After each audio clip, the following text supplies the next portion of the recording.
오늘 말씀의 제목은 어두운 세상에 빛으로 오신 예수님, 대림절을 보내면서 예수님이 어떤 모습으로 우리 가운데 오셨는가, 오늘 이사야의 예언의 말씀을 통해서 함께 말씀을 나누며 이 대림절의 귀한 은혜를 함께 나누려고 합니다. 여러분, 예수님이 오실 때에 이 크리스마스 계절에 생각나는 것이 있다면 어떤 것일까요? 아마 우리가 흔히 들을 수 있는 크리스마스 캐롤, 또 우리 교회가 이렇게 장식된 크리스마스 트리, 이런 것들이 우리 주변에 눈에 띄면서 예수님이 오시는 성탄절이 다가왔음을 느낄 수가 있습니다. 그 가운데 이 성탄절이라고 하면 가장 많이 볼 수 있는 것이 뭘까요? 아마 빛입니다. 성탄절의 전구들, 또 각양각색의 색깔들이 담겨져 있는 전구, 빛을 볼 수 있을 겁니다. 그러기에 크리스마스를 제일 먼저 알리는 신호가 있다고 한다면 아마 빛의 등장일 겁니다. 거리나무마다 꼬마 종구를 걸고 창가에는 촛불을 밝혀두고 집마다 크리스마스 트리를 만들며 장식과 더불어 전구를 겁니다. 어둠 가운데 빛을 비추기 위함입니다. 이렇게 요즘도 우리나라에도 이렇게 가보면 아파트마다 창가에다가 이렇게 크리스마스 트리를 걸어놓은 것을 만들어 놓은 것을 보면서 집집마다 빛이 있음을 보게 됩니다. 마음이 차가운 사람도 이 거리의 불빛을 보면 설레게 되고 우리 마음속에 따뜻함과 더불어 훈훈함을 가져다 줍니다. 아마 예수님이 이 땅에 오시는 그때에도 아마 유대 역사가 가장 어두웠던 때였을 겁니다. 어두운 세상에 이 땅에 오신 예수님, 어떻게 보면 어둠 가운데 빛을 비추는 한 줄기의 불빛과 같은 것이 바로 예수님이 이 땅에 오심이라 할 수 있을 겁니다. 여러분, 성경의 역사를 가만히 보면 구약 성경은 어른들의 역사로부터, 어른들의 이야기에서부터 시작이 됩니다. 그러나 신약 성경의 말씀은 한 아기의 탄생으로부터 이야기가 시작이 됩니다. 여러분, 창세기의 말씀을 보면 아기 탄생은 없고 갑자기 어른들이 등장하여 결혼하여 아이를 낳는 것부터 시작이 됩니다마는, 그러나 복음서의 말씀을 보면 강보에 쌓여 구유에 누워있는 아기로부터 시작되는 것을 읽을 수가 있습니다. 이렇게 보면 구약 성서는 어른들의 이야기라고 할 것이고, 그 어른들의 이야기는 교만과 욕심과 배반과 신라곤의 비극으로 시작된다고 말한다면, 신약 성경은 평화를 노래하는 천사들의 자장가를 들으면서 구유에 누워있는 순진하고도 욕심 없고 평화스러운 한 아기의 이야기로부터 시작된다고 할 수 있을 겁니다. 그러기에 크리스마스가 다가온다는 것은, 다시 다른 말로 말하면 예수님이 우리에게 가까이 오고 계신다는 것이요, 그 예수님을 경배한다는 것은 예수님의 평화와 순전함과 거룩함을 받아들인다고 할 것입니다. 여러분, 우리가 크리스마스가 되면 우리가 즐겨 부르는 찬송가가 있습니다. 찬송가 126장의 말씀을 보면 찬송가가 나오는데, 천사 찬송하기를, 이란 찬송이 나옵니다. 그 찬송가의 가사를 가만히 읽어보면 우리 기독교의 신앙 전체가 그 속에 짧은 크리스마스의 성탄절 찬송이지만은 그 속에 담겨져 있음을 발견하게 됩니다. 그 말씀을 가만히 읽어보면 예수님은 누구시냐? 예수님이 어떤 사람이냐? 하늘에서 내려와 처녀의 몸에 나신 주라 라고 얘기합니다. 즉 하나님의 처녀의 동정녀의 몸에서 나신 하나님의 아들 예수 그리스도 구원의 주임을 분명하게 우리에게 말씀합니다. 그리고 왜 오셨는가? 무슨 일로 오셨는가? 찬송의 말씀을 보면 죄인들을 불러서 거듭나게 하시고, 거듭나게 하신다는 것은 하나님과 우리 가운데 죄로 인하여 막혔고 파괴되었던 관계성을 회복시키시기 위해서, 화목케 하시기 위해서 우리 예수님이 이 일을 이루시기 위해서 이 땅에 인간의 몸을 입으시고 오셨다는 겁니다. 그러면서 세 번째는 그 일을 어떻게 이루셨는가? 우리와 똑같이 되셨다는 겁니다. 그리고 네 번째는 이 생명이 어떻게 우리의 것이 될 수 있는가? 다른 것이 아니라 거듭나게 하시고 영생하게 하시니, 거듭나면, 다시 말하여 회개하여 거듭나면 예수의 생명이 우리 안에 임하게 된다는 겁니다. 짧은 찬송이지만은 그 찬송에 기독교의 핵심의 진리가 다 담겨져 있습니다. 다음 주일날 우리가 이 찬송 부를 때에 기억하셔야 됩니다. 예수님이 누구시냐? 처녀의 몸에서 나신 우리 구주. 무슨 일을 하셨느냐? 죄인들을 불러서 거듭나게 하시기 위해서. 그 일 어떻게 이루셨느냐? 사람의 몸을 입으시고 우리 가운데 오셨다. 그 생명이 어떻게 이루어지느냐? 거듭나고 영생할 때에, 거듭나게 될 때에, 회개하고 돌이키게 될 때에 예수 그리스도의 생명이 우리 안에 임하게 된다는 겁니다.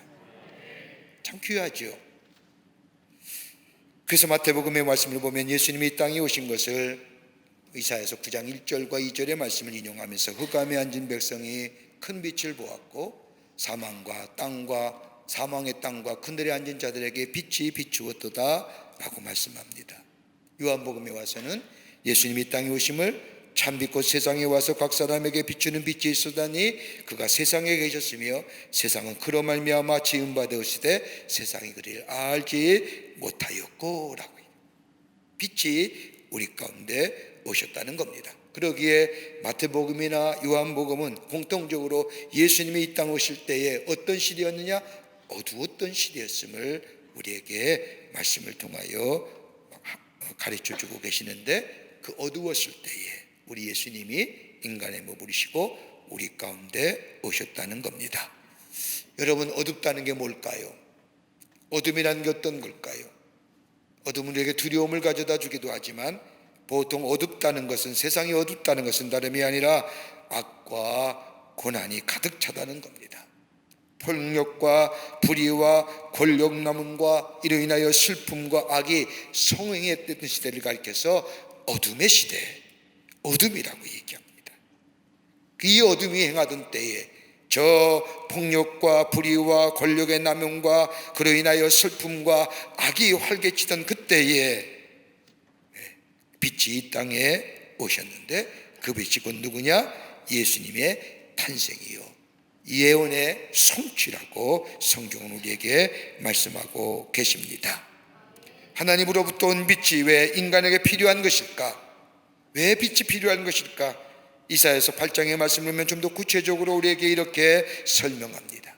8장 후반부의 말씀을 보면 세상이 악하고 무지와 더불어 폭력과 불의와 정말로 세상의 질서와 혼돈이 가득할 때에 많은 사람들이 앞으로 우리의 미래가 어떻게 될 것일까? 앞으로 미래는 우리가 어떻게 이루어 어떤 모습으로 드러날 걸까 궁금하는 차에 하나님께 묻는 것이 아니라 그 당시에 신접한저나 마술사에게 찾아가서 자신들의 미래를 묻는 겁니다. 그때마다 이 신접한자와 마술사는 뭐라고 해요? 앞으로 미래는 좋을 겁니다. 앞으로 미래는 희망적입니다. 앞으로의 미래는 낙관적입니다라고 하는, 그렇게 대답받고 그렇게 믿었던 그 당시에 이스라엘 백성을 향하여 하나님 이사야서 8장 20절의 말씀을 이렇게 말씀하시는 겁니다.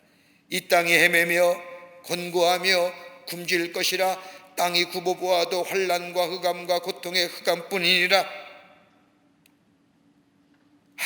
아무리 사람들이 낙관을 얘기하고 아무리 사람이 미래가 긍정적이라 좋아질 것이라고 얘기할지라도 아니라는 겁니다. 여러분, 지금의 그런 얘기죠. 어떻게 하면 우리의 미래가 좋아질 것이냐?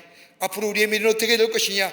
과학과 인간의 이성과 인간의 기술이 우리의 삶을 좀 더 편안하게, 안락하게, 여유롭게 만들 것이다. 이렇게 모든 세상의 과학과 기술이, 인간의 이성이, 인간의 발전이 우리를 위로할지 모르지만은 하나님은 그게 아니라는 겁니다. 그것이 참된 우리에게 생명을 가져다 주는 것은 아닙니다.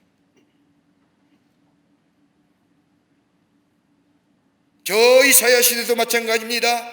세상이 어둡고 악하고 저 불의와 폭력이 난무한 그때에 많은 사람들이 그 사회의 모습을 보면서 앞으로 우리의 미래는 어떻게 될 것인가? 하나님 앞에 엎드려 믿고 기도하고 하나님 앞에 응답을 듣고 하나님의 말씀을 들어야 할 그때에 이들은 신접한 자에 가서 마술사에 가서 우리의 미래가 어떻게 되냐고 물을 때에 그 신접한 자와 마술사는 뭐예요? 좋아질 것이다. 근데 성경은 아니라는 거예요. 하나님은 그렇지 않다는 거예요. 다시 말한다면 빛이 우리 안에 있으며 따라서 세상의 어둠을 몰아낼 수 있는 주체도 우리다 라고 얘기하는 저들에게 빈곤과 불의와 폭력과 우리는 거뜬히 정복할 수 있다고, 우리가 힘을 합하면 세상의 변화과 평화가 올 수 있다고 얘기하는 저들에게 성경은 아니라는 겁니다. 저 유명한 체코의 체코공화국의 대통령을 지냈던 그 바질라프 하벨이라고 하는 대통령이 있습니다. 이는 자본주의와, 그 사람은 자본주의와 사회주의를 둘 다 깊게 들여다본 사람인데 하벨 대통령의 결론은 뭐냐? 인간의 자본주의도 인간의 저 사회주의도 인류의 중대한 문제는 결코 해결해 주지 못한다는 거예요. 그러면서 뭐라고 얘기하느냐?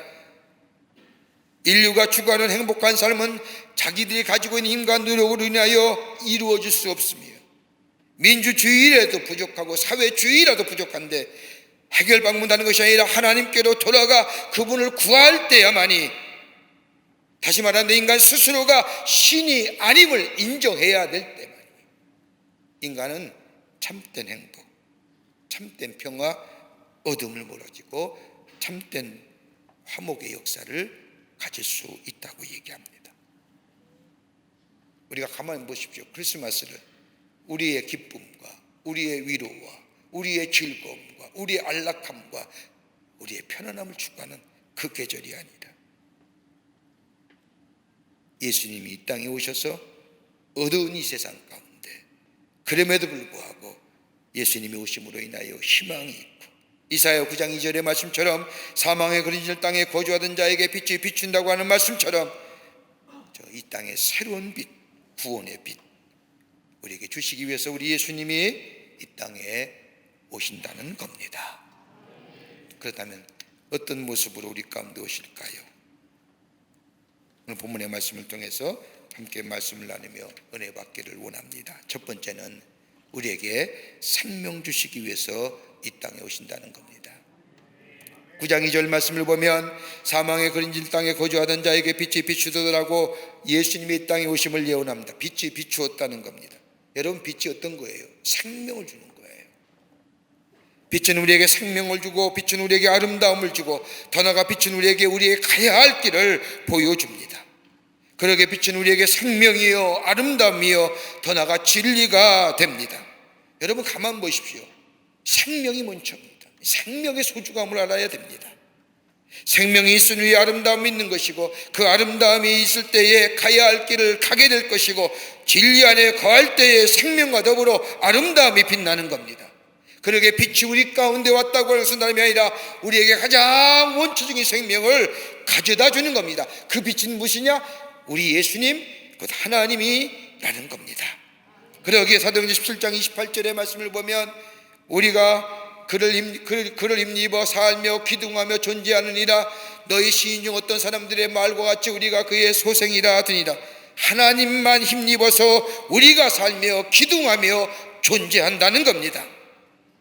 하나님이 우리 안에 계실 때에, 하나님이 우리 안에 계시어 우리를 붙들어 주실 때에 본래 우리의 삶은 하나님과의 바른 관계를 누리며 하나님과의 화평 관계를 누리며 살았지만 죄로 인하여 그 하나님의 은혜, 하나님의 사랑, 빛의 충만함을 잃어버렸는데 그러기에 우리의 육체는 흙으로 깨으로 돌아갈 수밖에 없는 자, 그러기에 희망을 잃어버리고 의미를 잃어버리고 삶에 아무리 노력해도 만족하지 못하는 불만족의 역사, 정체성의 혼란과 수치를 통하여 참으로 말할 수 없는 곤고함의 삶 속에 빛이 임하게 될 때에 죄의 문제가 해결되고 생명이 새롭게 솟아가며 새로운 하나님의 주시는 놀라운 역사, 내가 가야 할 길을 가게 하시고 내 삶에 아름다움을 주시고 내 삶에 평안함을 허락하여 주시는 겁니다. 그러기에 빛으로 오셨다는 거예요. 오늘도 그 예수님을 우리 가운데 모시게 되면 그 빛으로 오시는 예수님 우리 마음에 주여 어서 오시옵소서라고 그 빛을 내 마음속에 받아들이게 될 때에 우리 안에 새로운 생명의 역사와 그리고 우리의 삶의 아름다움과 가야 할 길과 화목해함의 역사와 내 안에 있던 저 무의미성과 채워지지 않는 욕망과 전체성의 혼란과 수치와 그리고 희망을 잃어버린 무기력한 삶을 새롭게 회복하시는 역사가 우리 가운데 있게 될 줄 믿습니다. 그러기에 빛으로 오시는 예수님은 우리에게 생명 주시기 위해서 오셨다는 겁니다. 두 번째는 우리에게 참된 기쁨과 만족을 주시기 위해서 이 땅에 오신다는 겁니다. 참된 기쁨과 만족. 여러분, 우리의 삶 속에 참된 기쁨과 만족이 있을까요? 우리 안에 참된 기쁨과 만족이 있을까요?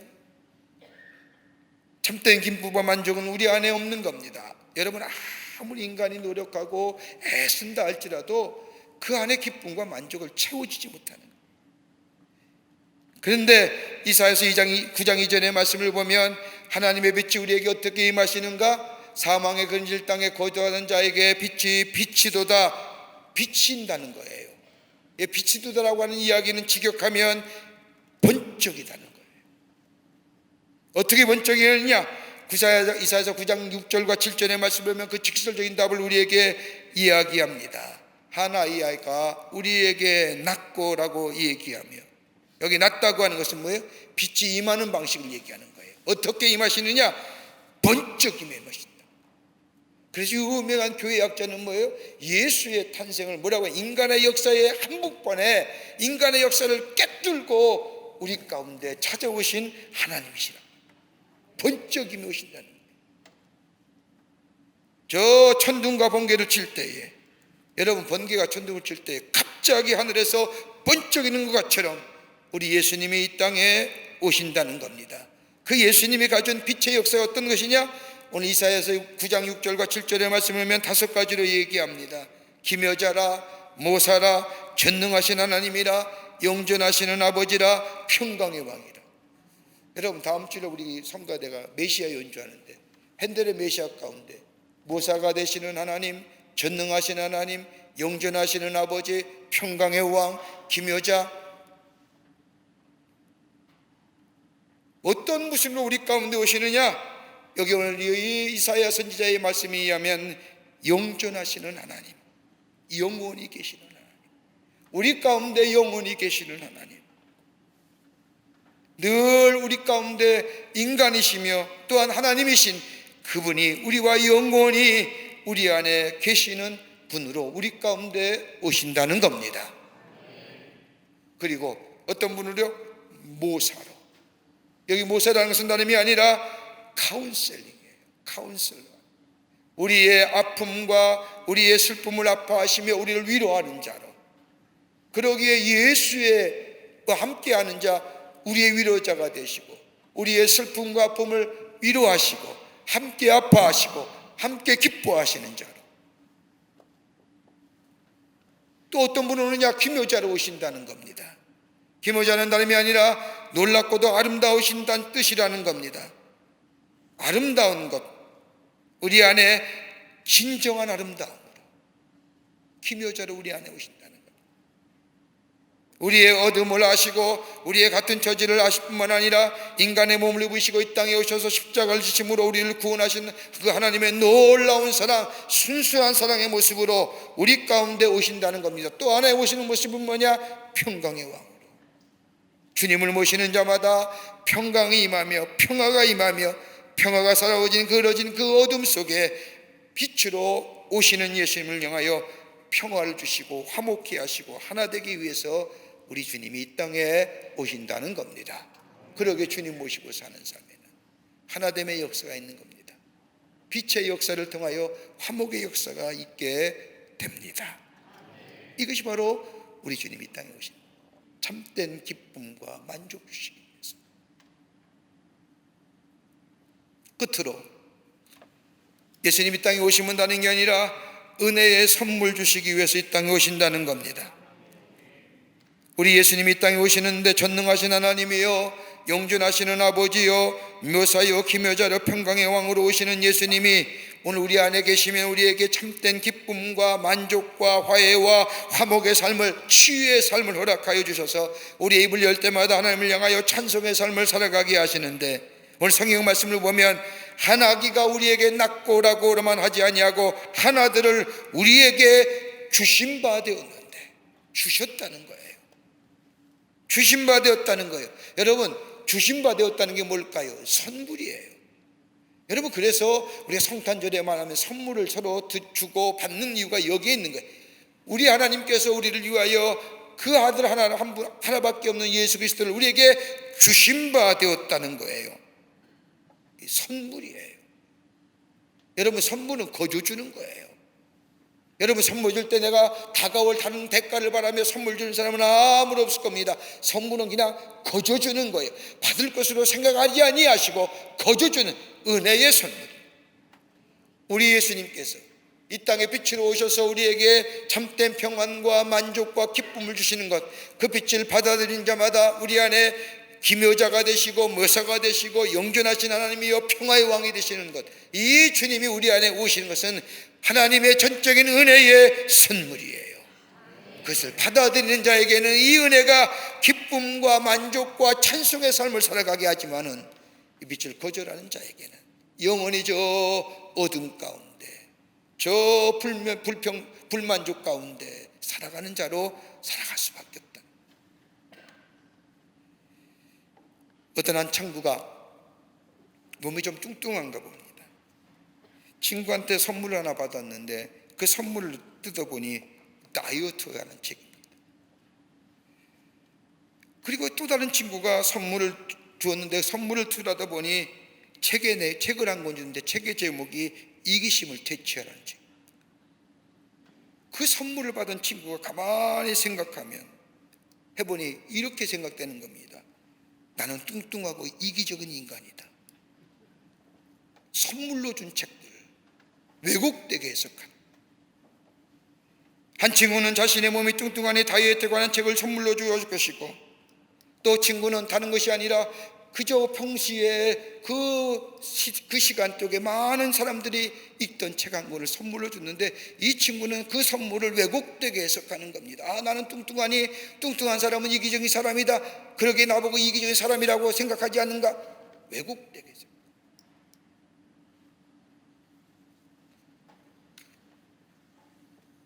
선물은 선물이, 빛으로 오셨다는 것은 모든 인류에게 하나님이 거저 주신 은혜의 선물, 다름이 아니라 그 선물이 내게 선물이 되고 그 선물이 내게 은혜로 다가올 때 내 자존심을 내려놓고 그 은혜를, 그 빛을 그대로 받아들이게 될 때에 우리 안에 구원과 우리 안에 감격과 우리 안에 감사와 그로 인하여 우리에게 참된 기쁨과 만족을 누리는 하나님의 백성의 삶으로 온전케된 은혜의 역사가 우리 가운데 있게 될 줄 믿습니다. 이것이 크리스마스입니다. 주님을 기다리는 마음입니다. 예수님의 오심을 기다리는 이때에 우리 예수님은 우리에게 참된 생명을 주시기 위해서, 우리에게 기쁨과 만족을 주시기 위해서, 그리고 우리에게 은혜 주시기 위해서 오시는 그 아기 예수님, 그 빛으로 오신 예수님, 우리가 기다리며 그 빛이 우리 안에 번쩍이며 비치게 될 때에 받아들이는 자마다 주의 주시는 은혜가, 주의 주시는 기쁨이 우리 안에 풍성히 넘쳐나는 복된 하나님의 백성의 삶으로 살아가게 될 줄 믿습니다. 이런 은혜가 여러분과 저 가운데 넘쳐나시기를 주의 이름으로 축원합니다. 하나님 감사합니다. 어두웠던 시대에 빛으로 오시는 예수님, 그러기 온 땅에 기쁨과 감사와 생명과 은혜 주시어 화목케 하시는, 화평케 하시는 역사를 이루신 그 예수님, 오늘 우리가 기다리오니 우리 가운데 오시어 우리 안에 기쁨과 만족과 평안과 감사와 감격이 넘쳐나는, 그래서 입을 열 때마다 하나님을 향하여 찬송의 고백이 넘쳐날 뿐만 아니라 우리 안에 아픈 상처와 아버지 모든 것이 치유되는 역사가 나타나게 도와 주시옵소서. 그 주님 모시고 매일매일 기쁨과 평강 속에 입을 열 때마다 찬송의 소리가 울려 퍼지며 주 앞에 영광을 돌리는 저희들의 삶으로 인도하여 주시옵기를 원하오면서 예수님의 이름으로 기도하옵나이다. 아멘.